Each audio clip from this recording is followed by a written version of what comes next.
A pleasant day to all of us. I hope everyone is well settled to be joining us this moment as we share the concepts behind action research, teacher research, and classroom research. I am Rhea F. Tevis, and we will be joined by Miss Christine Limato in a little while. Shall we start this by unscrambling the words to form a sensible statement related to the topics at hand? Ready with our fast fingers? Kindly key in your answer in the chat box. Indeed, I can is 100 times more important than IQ. Believing in yourself is what drives your potential to greater heights. And with the long and winding road of research, it entails much of that belief in yourself that you can. On that note, let me now start sharing about action research. What is action research? It is a process of, we now have here five words that we have to unscramble. So calling out the fastest fingers, the first one to give all the five words in the correct order wins this challenge. Good luck! And action research is systematic because it is done methodically. It is carried out through a planned procedure. It is reflective because it involves deep thought of looking back at actions and practices.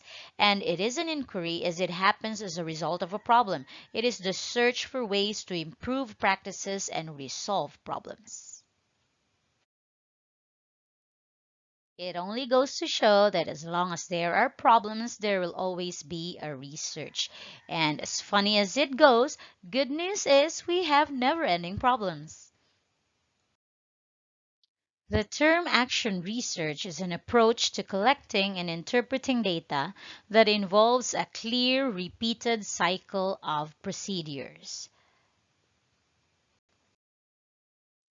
Let me now show you some of the models of action research. So this one is the basic action research cycle. It starts with the first circle on top, propose a change, then you engage in action, you observe the results, and then you reflect on the action. And it goes on and on and on. It goes back again to propose a change, engage in action, because it is cyclical. Another model is called the spiral model of action research, which was proposed by Chemis and McTaggart in 2004. So in the spiral model, it emphasizes the cyclical process that moves beyond the initial plan for change. So you plan, you act and observe, you reflect, then you revise the plan, act and observe, and reflect. So we go revising the plan goes on and on for as long as you see that there is some problem in the practices. This third model that I'm sharing is the O'Leary's model in 2004. This recognizes that research may take shape in the classroom as knowledge emerges from the teacher's observation. So different from the other two models that I've shared earlier, this one starts with observation. Then you reflect, then you plan, then you act, then you observe once again, reflect, plan, act. So this one is something different, right? As with the start. So O'Leary highlights the need for action to be focused on situational understanding and implementation of action initiated organically from real-time issues. So if there is a need of the times, then we have to address it.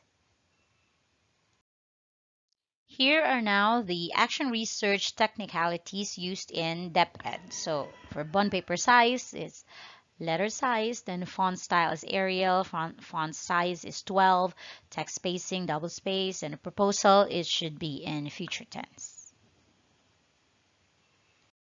For the action research proposal, it contains the following: the context and the rationale. Then you also have the action research questions that you want to address, the proposed intervention, the action research methods, the action research work plan and timeline, the cost estimates, and the plans for dissemination utilization, and of course, the references.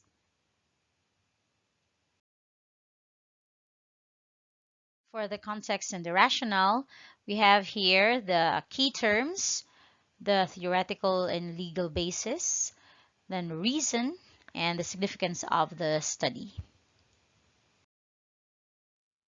For the action research questions, just limit this part to 1 to 2 questions. For the proposed innovation, intervention, and strategy, it has here the when, the where, the who, and the how. For part 4, the action research methods, we have the participants, other sources of data. It has here the number, the characteristics, and the sampling. We also have the data gathering methods, meaning the instruments, the type of data collected, how and when, and then the data analysis plan, the statistical tool, and the type of research. For the 5th part, the action research work plan and timelines, we use here the Gantt chart. This is the type of bar chart that illustrates a project schedule, named after its popularizer Henry Gantt around 1910 and 1915. So here is how it looks. So this is a sample of Gantt chart. We have here the months and the activities that you are to do in order to come up with the entire research from proposal to the final copy and publication. So for part 6, the cost estimates, we have here the items, the cost, and the quantity. So this has something to do with your budgetary planning. Okay. Next, for part 7, the plans for dissemination and utilization. So right after conducting an action research, it has to be published. It has to be known to the public. So you have here, you can have it in posters, symposia, leaflets, distribution of copies, or research fora. So any of those. Then for the references, we use here the APA, American Psychological Association format, 6th edition. So these are some of the research themes. It revolves around teaching and learning and child protection. These are very viable themes nowadays. And some of the examples of action research topics are flexible seating arrangement and structured homework protocols, a system of formative feedbacking and using of music to simulate creative writing. So those are just samples of research topics. At this point, I would like to give due credit to the sources of this presentation. The DepEd Action Research by Faldes and the Action Research book by Clark, Pora, Thiel, and Joby in 2020. On a final note, let me now share to you the statement from Mr. Yogi Berra. He said, "You can see a lot just by observing." And sure enough, we do agree with that. In doing action research, all we have to do is keep this in mind. I can. I will.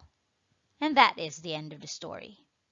Thank you for listening. This has been Rhea F. Tevis, and allow me now to share the virtual space to Ms. Christine Limato for the next 2 concepts. Have a good day, everyone.